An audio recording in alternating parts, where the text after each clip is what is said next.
अस्सलाम वालेकुम dear students, welcome to the Base Academy. I am your instructor Nabeel Akhtar.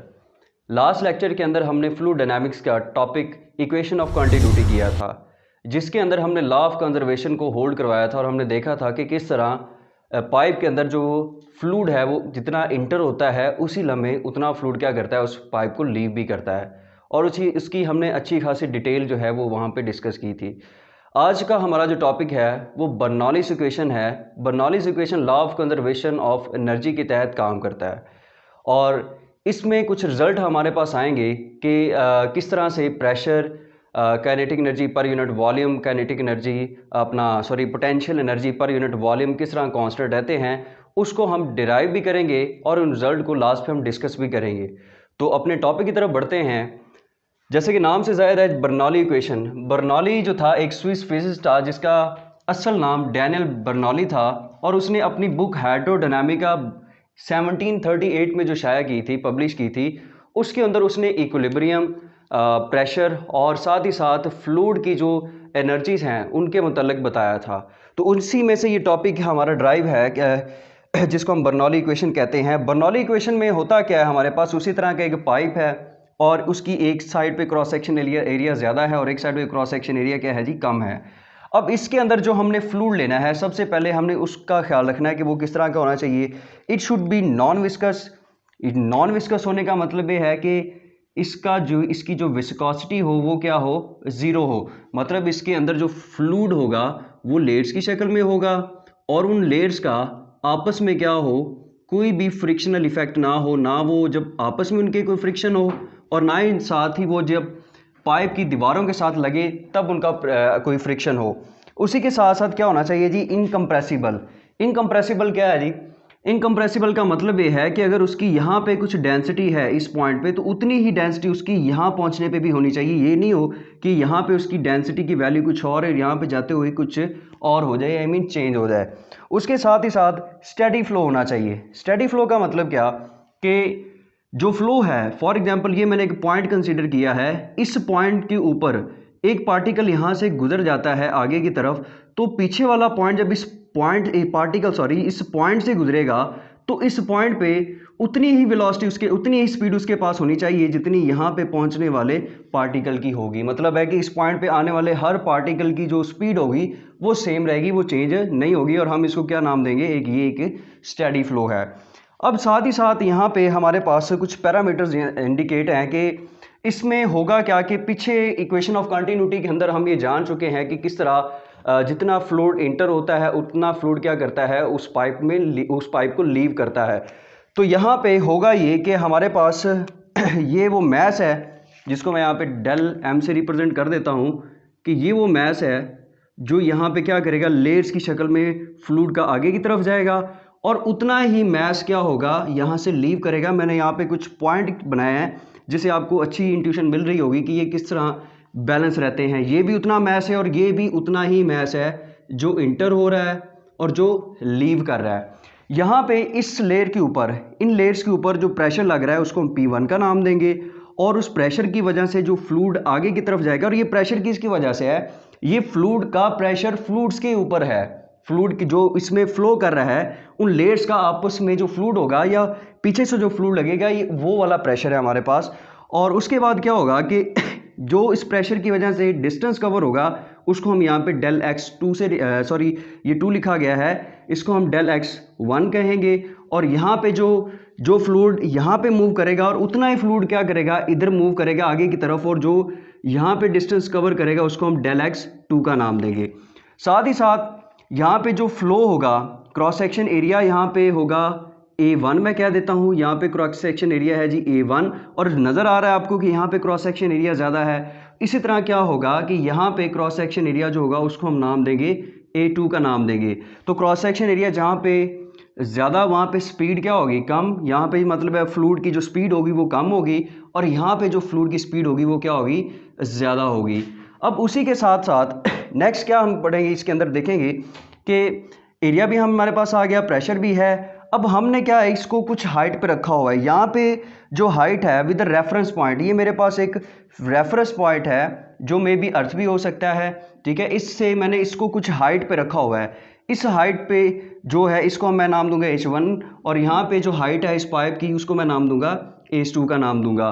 और इसकी वजह से यहाँ पे देखें अगर प्रेशर को कांस्टेंट मान लिया जाए तो हमारे पास हाइट यहाँ पे ज़्यादा है, तो इसका मतलब है इसकी यहाँ पे पोटेंशियल एनर्जी ज़्यादा है। और यहाँ पे हमने शुरू में बात की कि एरिया अगर ज़्यादा है, क्रॉस सेक्शन एरिया ज़्यादा है, तो फ्लूइड की यहाँ पे स्पीड क्या है जी, कम है। तो इसका मतलब ये होगा कि यहाँ पे काइनेटिक एनर्जी कम होगी as compare to this cross section area, और यहाँ पे काइनेटिक एनर्जी ज़्यादा होगी और यहाँ पे जो इसकी potential energy per unit volume है वो कम होगी, और यहाँ पे kinetic energy per unit volume क्या होगी, ज़्यादा होगी। और इसी से बर्नौली ने एक लास्ट रिलेशन ड्राइव किया, P + 1/2 rho V square plus rho G H is equal to constant, यानी pressure, kinetic energy per unit volume, potential energy per unit volume, इन तीनों का जो सम है वो हमारे पास एक कांस्टेंट आता है। और मैं इसको kinetic energy per unit volume, potential energy per unit volume क्यों कह रहा हूँ, इसको हम लास्ट पे डिटेल में डिस्कस करेंगे। अभी हम अपनी डेरिवेशन की तरफ चलते हैं। तो मैंने स्टार्ट में बता दिया था कि जिस तरह इक्वेशन ऑफ कंटिन्यूटी जो है वो law of conservation of mass को होल्ड करती है, तो ये हमारे पास जो बर्नौली इक्वेशन है इसके अंदर हम law of conservation of energy को सेटिस्फाई करवाएंगे। तो इसमें सबसे पहले हम क्या करेंगे, यहाँ पे उसी तरह हमारे पास ये अपर एंड है और ये क्या है जी, लोअर एंड है। तो मैं क्या करूँगा, यहाँ पे जो एंड है अपर एंड और जो लोअर एंड है मेरे पास, मैं दोनों के लिए वर्क को कैलकुलेट करूँगा। तो दोनों के लिए वर्क कैलकुलेट करने के लिए सबसे पहले मैं अपर एंड की बात करूँगा। तो उसके लिए मैंने पहले इक्वेशन लिख दी है, which is W1 is equal to F1 D1 cos θ1 according to the definition of work. अब यहाँ पे हमारे पास फोर्स तो कहीं पे भी गिवन नहीं है। यहाँ पे अगर हम पैरामीटर्स को देखें तो हमारे पास कहीं भी कोई वेरिएबल ऐसा नहीं जो फोर्स को रिप्रेजेंट कर रहा है। तो फोर्स हमें मिलेगी प्रेशर की डेफिनेशन से, which is force per unit area. यहाँ से जब मैं फोर्स निकालूंगा तो एरिया इधर डिवाइड हो रहा है, इधर क्या हो जाएगा मल्टीप्लाई, तो हमारे पास फोर्स आ जाएगी विच इज़ इक्वल टू P1 और साथ में क्या आ जाएगा A1। इस वैल्यू को मैं यहाँ पे प्लेस करूँगा। साथ ही साथ मुझे D1 की वैल्यू चाहिए। तो D1 जो है वो डिस्टेंस है जो फ्लूइड डिस्प्लेसमेंट है, जो फ्लूइड क्या करेगा, कवर करेगा, तो वो यहाँ पे इतना सा है विच इज़ ∆x1। तो मैं यहाँ पे लिख देता हूँ D1 is equal to ∆x1। उसके बाद cos θ1, थीटा यहाँ पे एंगल कौन सा है जी, अगर फोर्स प्रेशर इधर को लग रहा है तो फोर्स भी इसी डायरेक्शन में है, और साथ ही साथ ये फ्लूइड क्या करेगा, इसी डायरेक्शन में डिस्प्लेसमेंट भी कवर कर रहा है।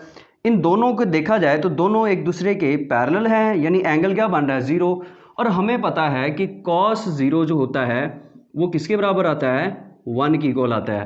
तो ये जो सारी वैल्यूज़ मैंने यहाँ पे निकाली हैं इनको मैं क्या करूँगा, इस इक्वेशन के अंदर पुट करूँगा। तो ये मेरे पास बन जाएगा W1 is equal to P1 A1 ∆x1 और साथ में क्या आ जाएगा 1। ये 1 क्या है जी, जो cos θ वाला मैंने अभी कहा है कि cos 0 जो होता है वो किसके बराबर होगा, 1 के बराबर होगा। ओके, उसके बाद ये मेरे पास वर्क आ चुका है जिसको मैं तो अगेन लिख लेता हूँ, W1 is equal to P1 A1 and ∆x1।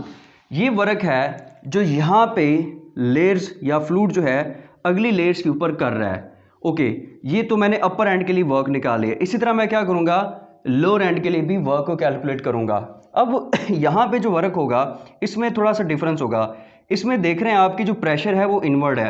Actual में होता क्या है कि स्टैटिक जो हमारे पास फ्लूइड की ब्रांच है उसके अंदर होता क्या है कि अगर पानी किसी भी बॉक्स को अगर आपने किसी वाटर टैंक के अंदर रखा होता है तो उसके ऊपर पानी क्या कर रहा होता है या फ्लूइड क्या कर रहा होता है, हर तरफ से प्रेशर अप्लाई कर रहा होता है। ठीक है, तो यहाँ पे भी ऐसा हो रहा है कि अगर ये लेयर्स की फॉर्म में हो, फॉर एग्जांपल ये लेयर्स हैं, फ्लूइड की लेयर्स हैं, तो हर लेयर के ऊपर आगे पीछे से क्या हो रहा है, प्रेशर लग रहा है। तो यहाँ पे जो हम प्रेशर कंसीडर किया वो ये वाला था, और इधर से हम जो प्रेशर कंसीडर करेंगे वो इनवर्ड है, पाइप के अंदर की तरफ है। लेकिन उसके बावजूद भी फ्लूइड क्या करेगा, आगे की तरफ फ्लो करेगा, क्योंकि स्पीड जो है वो यहाँ पे बहुत ज़्यादा हो जाती है। तो यहाँ पे उसी तरह से हमें वर्क कैलकुलेट करना है। तो वर्क के लिए हम क्या कहेंगे जी, W2 is equal to, force को हम उसी तरह प्रेशर की डेफिनेशन से निकालेंगे। तो यहाँ पे हमारा आ जाएगा P2 A2 और displacement D is equal to यहाँ पे उसी तरह से होगा डेल एक्स टू, क्योंकि यहाँ पे जो डिस्प्लेसमेंट कवर होगा वो ये वाला है जी, which is equal to del X two. तो उसके साथ ही साथ यहाँ पे जो एंगल बनेगा थीटा इज इक्वल टू आएगा 180 डिग्री। कैसे भला कि अब जो लेयर है फ्लूइड की वो इस तरफ प्रेशर लगा रही है, लेकिन वेलोसिटी जो है ज़्यादा होने की वजह से जो लेयर्स दूसरी लेयर्स हैं वो इस तरफ क्या करेंगी, डिस्प्लेसमेंट कवर करेंगी, जिसकी वजह से उन दोनों के दरमियान एंगल कितना बनेगा, 180 डिग्री बनेगा। मैं इसको यहाँ पे इंडिकेट भी कर देता हूँ कि लेयर जो है वो कुछ इस तरह से मूव कर रही हैं और जो प्रेशर है वो कुछ इधर लग रहा है, और प्रेशर के अंदर ही हमारी फोर्स है, यानी इनके दोनों के दरमियान एंगल कितना है, 180 डिग्री का। और हमें पता है कि जो cos 180 होता है ये किसके बराबर होगा, -1 के बराबर होता है। अब हम क्या करेंगे, इन सारी वैल्यूज़ को यहाँ पे प्लेस करेंगे। तो फोर्स की मैंने पहले पुट कर दी वैल्यू यहाँ पे, del X two as it is आ जाएगा, और साथ ही साथ cos 180 यहाँ पे हम इसकी वैल्यू डायरेक्ट लिख देते हैं जी। cos 180 की वैल्यू जो है वो आ जाएगी मेरे पास -1। अब ये माइनस क्या होगा, ये स्टार्ट में आ जाएगा और हमारे पास वर्क आ जाएगा W2 is equal to P2 A2 और डेल एक्स टू, और जो माइनस आया है वो माइनस मैं क्या करूँगा, इसके स्टार्ट में लिख दूंगा कुछ इस तरह से। अब मुझे नेट वर्क चाहिए, तो मैं नेट वर्क कैलकुलेट करने के लिए या टोटल वर्क कैलकुलेट करने के लिए क्या करूँगा, वर्क 1 और वर्क 2 को क्या कर दूंगा, ऐड कर दूंगा। अब मैंने यहाँ पे पहले लिख दिया है कि जो वर्क 1 है वो हमने यहाँ पे निकाली, इसकी वैल्यू किसके बराबर आई है, P1 A1 डेल x1 के, और W2 की जो वैल्यू हमने ड्राइव की है वो आई है हमारे पास P2 A2 डेल x2। इन दोनों वैल्यूज़ को हम क्या करेंगे, यहाँ पे प्लेस करेंगे। तो जब प्लेस करेंगे तो ये हमारे पास कुछ ऐसी सूरत बन जाएगी कि P1 A1 del x1 minus P2 A2 del x2, यहाँ पे प्लस था और ये माइनस आ चुका है। ये माइनस वो वाला है जो इस इक्वेशन के साथ था, जब ये माइनस इस प्लस के साथ मल्टीप्लाई होगा तो इसको भी क्या कर देगा, माइनस कर देगा।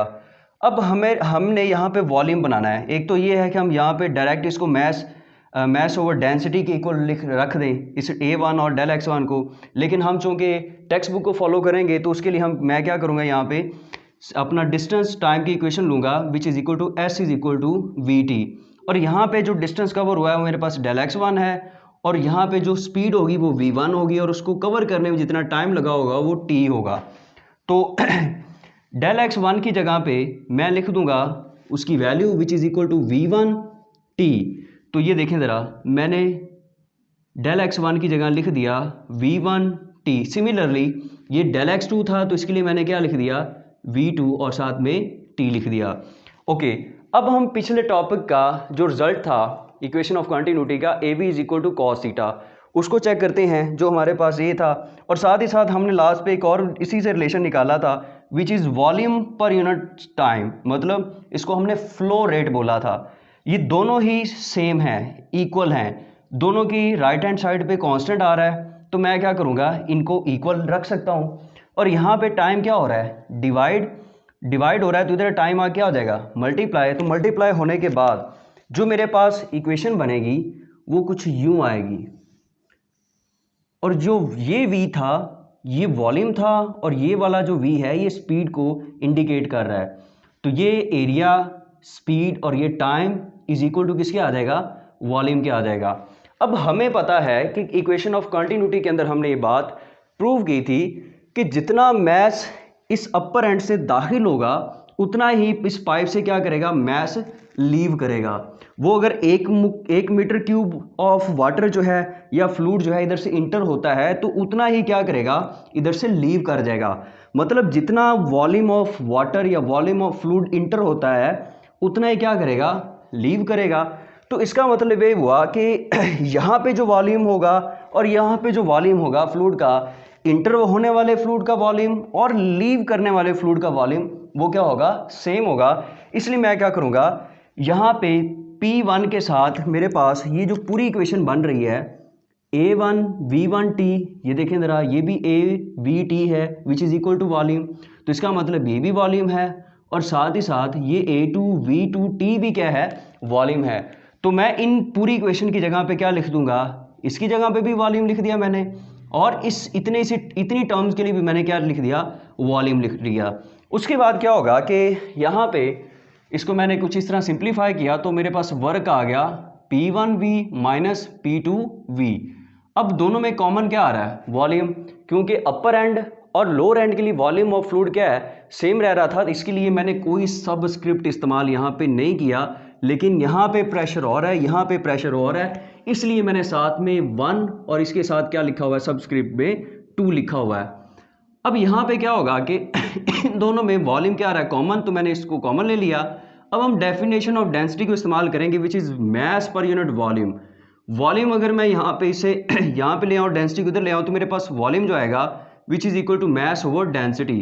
तो मैं सिंपली क्या करूँगा, वॉल्यूम की जगह पे मैस ओवर डेंसिटी को प्लेस कर दूंगा। तो ये मेरे पास एक इक्वेशन बन गई है वर्क की, यानी इस टोटल पाइप के ऊपर जो वर्क हो रहा है वो मेरे पास W is equal to mass over density into P1 minus क्या है, P2 के बराबर आ रहा है। ओके, अब हमने चैप्टर नंबर 4 वर्क एनर्जी वाले चैप्टर के अंदर ये पढ़ा हुआ है कि जब भी आप किसी सिस्टम के ऊपर, किसी बॉडी के ऊपर वर्क करते हैं तो एक्चुअल में आप उसकी एनर्जीज को चेंज करते हो, और वो एनर्जीज काइनेटिक भी हो सकती हैं, पोटेंशियल भी हो सकती हैं। आप हो सकता है उसकी सिर्फ काइनेटिक एनर्जी को चेंज करो, और हो सकता है कि आप उसकी काइनेटिक और पोटेंशियल दोनों को चेंज करो। तो यहाँ पे ऐसा हो रहा है कि मेरे पास जो फ्लूइड है, एक तो वो फ्लो कर रहा है, it means that it has some kind of kinetic energy, और साथ ही साथ क्या है कि यहाँ पे उसकी elevation from the reference point ज़्यादा है, और यहाँ पे जो एलिवेशन यानी ऊंचाई जो है वो क्या है, कम है। तो इसका मतलब यहाँ पे पोटेंशियल एनर्जी ज़्यादा होगी और यहाँ पे पोटेंशियल एनर्जी क्या है, कम है। यानी इसके पास पोटेंशियल एनर्जी भी है, यानी पोटेंशियल एनर्जी के अंदर भी चेंज आ रहा है, और साथ ही साथ यहाँ पे देखें तो क्रॉस सेक्शन एरिया ज़्यादा, स्पीड ऑफ फ्लूइड क्या है, कम है। तो इसका मतलब यहाँ पे काइनेटिक एनर्जी कम है एज कम्पेयर टू दिस, इसका क्रॉस सेक्शन एरिया कम, यहाँ पे स्पीड क्या होगी, फ्लूइड की ज़्यादा होगी। तो इसका मतलब यहाँ पे काइनेटिक एनर्जी ज़्यादा है, मतलब चेंज आ रहा है काइनेटिक एनर्जी में भी और पोटेंशियल एनर्जी में भी। तो वर्क एनर्जी थ्योरम के मुताबिक जब भी आप किसी सिस्टम के ऊपर वर्क करेंगे वो बराबर होगा उसमें जो काइनेटिक एनर्जी में चेंज आएगा और जो पोटेंशियल एनर्जी में चेंज आता है। तो यहाँ पे मैंने शुरू में बताया, अभी बताया कि इसकी दोनों एनर्जीज के अंदर चेंज आएगा। तो इसके लिए हम यहाँ पे लिख लेते हैं, ये चेंज इन काइनेटिक एनर्जी है और ये क्या है, change in potential energy. Change in kinetic energy कैसे निकालेंगे कि जो फाइनल काइनेटिक एनर्जी होगी उसमें से हम इनिशियल को माइनस कर देंगे। तो मैस, जितना मैस इंटर हो रहा है उतना ही लीव कर रहा है, तो हमारे पास सेम रहेगा। उसके साथ हमने सबस्क्रिप्ट नहीं लगाया, वो हमने ऐसे मैस ही लिखा हुआ है, इधर भी एम है और यहाँ पे भी क्या है, एम ही है। अब यहाँ पे हमें पता है कि स्पीड v1 है, इसको मैं यहाँ पे लिख देता हूँ, यहाँ पे स्पीड जो है वो v1 है, वो कम है एज कम्पेयर टू दिस, क्योंकि इधर क्रॉस सेक्शन एरिया ज़्यादा है और यहाँ पे क्रॉस सेक्शन एरिया क्या है, कम है। यहाँ पे जो स्पीड है वो क्या है, v2 है, जो कि ज़्यादा है। ये इसकी फाइनल है और ये क्या है, इसकी इनिशियल। इसका मतलब यहाँ पे जो काइनेटिक एनर्जी है वो फाइनल है और यहाँ पे जो काइनेटिक एनर्जी है वो क्या है, इनिशियल है। तो मैंने क्या किया है, फाइनल काइनेटिक एनर्जी में से इनिशियल काइनेटिक एनर्जी को क्या कर दिया है, माइनस कर दिया है। इसी तरह मेरे पास यहाँ पे h1 हाइट है जो कि ज़्यादा है और यहाँ पे मेरे पास h2 हाइट है जो क्या है, कम है। तो इसका मतलब यहाँ पे ये इसकी इनिशियल पोटेंशियल एनर्जी है और ये इसकी क्या है, फाइनल पोटेंशियल एनर्जी यहाँ पे होगी इस फ्लूइड की। तो मैंने यहाँ पे फाइनल सॉरी अपना इसकी जो इनिशियल, ये मैंने गलत लिख दिया थोड़ा सा, मेरे पास फाइनल पोटेंशियल एनर्जी में से मैंने क्या कर दिया, माइनस कर दिया इनिशियल पोटेंशियल एनर्जी को। ओके, तो यहाँ पे मेरे पास सारी वैल्यूज़ आ चुकी हैं। मेरे पास वर्क भी आ चुका है जिसको मैंने पहले ड्राइव कर लिया था, मेरे पास चेंज इन काइनेटिक एनर्जी भी आ चुका है, मेरे पास पोटेंशियल एनर्जी भी आ चुकी है। तो मैं क्या करूँगा, इन सारी वैल्यूज़ को क्या करूँगा, अपने वर्क एनर्जी वाली इक्वेशन यानी इस इक्वेशन के अंदर क्या कर दूँगा, प्लेस कर दूँगा। ये वाली इक्वेशन, मेन इक्वेशन जो हमारी है, तो इस यहाँ पे हम लिख देते हैं put the values of W del potential energy del kinetic energy in equation 2। तो इसके अंदर मैंने क्या किया है कि जहाँ पे वर्क था तो वर्क मैंने ड्राइव कर लिया था which is equal to MO rho P1 minus P2, ये मैंने वर्क की जगह उसकी वैल्यू रख दी। इसी तरह काइनेटिक एनर्जी जो मैंने नीचे लिखा है, change in kinetic energy 1/2 m v2 का स्केयर माइनस 1/2 m v1 का स्केयर, इस वैल्यू को मैंने यहाँ पे प्लेस किया तो मेरे पास ये वैल्यू किसके लिए आ गई, चेंज इन काइनेटिक एनर्जी की जगह मैंने उसकी इक्वेशन यहाँ पे रख दी। उसके बाद potential energy, change in potential energy की जगह मैंने उसकी इक्वेशन को यहाँ पे रख दिया। अब यहाँ पे मैस ओवर जो डेंसिटी है इसको ख़त्म करने के लिए मैं क्या करूँगा, डेंसिटी और मैस यानी इसके रेसिप्रोकल से पूरी इक्वेशन को मल्टीप्लाई कर दूंगा। तो यहाँ पे देखें ज़रा, मैंने पूरी इक्वेशन को रो ओवर एम के साथ क्या कर दिया, मल्टीप्लाई कर दिया। तो इससे होगा क्या कि यहाँ पे डेंसिटी से डेंसिटी कैंसिल, मैस से क्या हो जाएगा, मैस कैंसिल, यहाँ पे मैस से मैस कैंसिल, यहाँ पे भी मैस से क्या हो जाएगा, मैस कैंसिल, यहाँ पे भी मैस से मैस कैंसिल हो गया, यहाँ पे भी मैस से मैस कैंसिल हो गया। और जो हमारे पास फाइनल इक्वेशन बचेगी वो आएगी P1 minus P2 is equal to 1/2 rho V2 square minus 1/2 rho V1 square plus rho GH2 minus rho GH1। अब मैं क्या करूँगा कि जितने भी सेम सबस्क्रिप्ट हैं, सेम सबस्क्रिप्ट वाली वैल्यूज़ को या टर्म्स को मैं क्या करूँगा, एक साइड पे ले आऊँगा, यानी 1 वाले जो सबस्क्रिप्ट हैं उनको एक साइड पे ले आऊँगा और 2 वालों को एक साइड पे रहने दूंगा। तो यहाँ पे देखें ज़रा, जो P2 है ये माइनस है प्रेशर, इसको मैं दूसरी साइड पे ले जाऊँगा तो ये प्लस का हो गया। इसी तरह यहाँ पे जो ये मेरे पास -1/2 रो V1 स्केयर है, इस इक्वेशन को क्या करूँगा, मैं इस तरफ ले आऊँगा तो ये मेरे पास आगे प्लस हो जाएगी 1/2 रो V1 स्केयर। इसी तरह ये वाली जो इक्वेशन है, ये वाली जो सारी टर्म है रो GH1, इसको मैं क्या करूँगा, ये माइनस है तो इधर आके ये क्या हो जाएगी, प्लस हो जाएगी। तो मेरे पास जो फाइनल इक्वेशन बनेगी वो ये आएगी, which is pressure the sum of pressure, यानी ये जो मेरे पास 1 है, 1 वाले प्रेशर, 1 वाली 1/2 रो V1 स्केयर रो GH1, ये मेरे पास sum of pressure, kinetic energy per unit volume और kinetic potential energy per unit volume इस हैंड के लिए है, और जो 2 वाली हैं वो मैं सारी वैल्यूज़ यहाँ के लिए हैं। अब ये इस इक्वेशन का मतलब क्या है और किस तरह से sum of kinetic energy, potential energy per unit volume, kinetic energy per unit volume और प्रेशर जो है ये कांस्टेंट रहता है, इसके रिजल्ट को हम डिस्कस करते हैं। बर्नौली इक्वेशन का अभी हमने एक रिजल्ट निकाला, which is equal to P1 plus 1/2 rho V1 square plus rho GH1 is equal to P2 1/2 rho V2 square plus rho GH2 था। अब इसी रिलेशन को हम थोड़ा सा एक्सप्लेन करते हैं कि the sum of pressure, kinetic energy per unit volume, potential energy per unit volume, इन तीनों का जो सम है वो हमेशा क्या रहेगा, कांस्टेंट रहेगा। वो कांस्टेंट रहेगा कि मतलब क्या है कि अगर आप इन तीनों का सम यहाँ पे चेक करेंगे, यहाँ पे इनका तीनों का सम लेंगे, इस पॉइंट पे इनका सम लेंगे या इस पॉइंट पे इनका सम लेंगे, तो वो क्या रहेगा, सेम रहेगा, कांस्टेंट रहेगा, उसकी वैल्यू फिक्स रहेगी। हाँ, इन तीनों जो टर्म्स हैं, pressure, kinetic energy per unit volume, potential energy per unit volume, इन तीनों के अंदर वेरिएशन आ सकती है, लेकिन इनका सम जो है वो हमेशा कांस्टेंट रहेगा। अब मैं इसको kinetic energy per unit volume क्यों बोल रहा हूँ और इसको मैं potential energy per unit volume क्यों बोल रहा हूँ, तो इसको हम ड्राइव करते हैं। डेंसिटी आपको पता है किसके बराबर होती है, मैस पर यूनिट वॉल्यूम। तो जहाँ जहाँ पे डेंसिटी नज़र आ रही है आपको, वहाँ पे क्या करेंगे आप, इसकी वैल्यू को प्लेस करें। तो इसके यहाँ पे मैंने वैल्यू प्लेस की तो ये बन गया 1/2 m/v, ये कैपिटल V है और ये स्मॉल v है जो स्पीड को शो कर रहा है। इसी तरह यहाँ पे डेंसिटी की जगह पे आ जाएगा मैस पर यूनिट वॉल्यूम और GH साथ में वैसे ही आ जाएगा। अरे इसको थोड़ा सा मैं रीअरेंज करूँ तो ये मेरे पास आ जाएगा 1/2 mv स्केयर ओवर v, यानी ये हमारे पास जो इक्वेशन है ये काइनेटिक एनर्जी के लिए होती है, इसलिए हम इसको क्या लिखेंगे, यहाँ पे नीचे मैंने इसको लिख दिया है काइनेटिक एनर्जी और नीचे वॉल्यूम, मतलब क्या, kinetic energy per unit volume. इसी के साथ यहाँ पे मेरे पास जो ये ऊपर वाली टर्म बन गई है ये mgh है, जिसको हम क्या बोलते हैं, पोटेंशियल एनर्जी। तो इसका मतलब ये वाली जो पूरी टर्म है वो है जी potential energy per unit volume.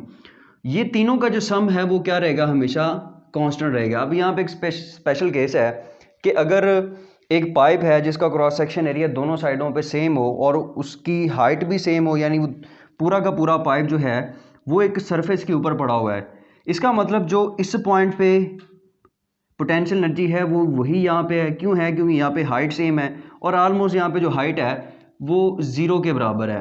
तो इसलिए क्या होगा कि यहाँ पे ये वाली जो टर्म है ये भी 0 हो जाएगी, ये वाली टर्म भी क्या हो जाएगी, 0 हो जाएगी। और फिर हमारे पास बच क्या जाएगा, P1 plus 1/2 rho V1 square is equal to P2 plus 1/2 rho V1 square. तो इसका मतलब यहाँ पे क्या है फिर कि अगर किसी जगह पे इस पाइप में अगर प्रेशर ज़्यादा हो जाए तो वहाँ पे होगा क्या, वहाँ पे होगा ये कि वहाँ पे स्पीड कम होगी। ये डेंसिटी है हमारे पास, डेंसिटी कांस्टेंट है, वो चेंज नहीं होगी इस फ्लूइड की। 1/2 भी कांस्टेंट है, चेंज किसके अंदर आएगा, स्पीड के अंदर आएगा।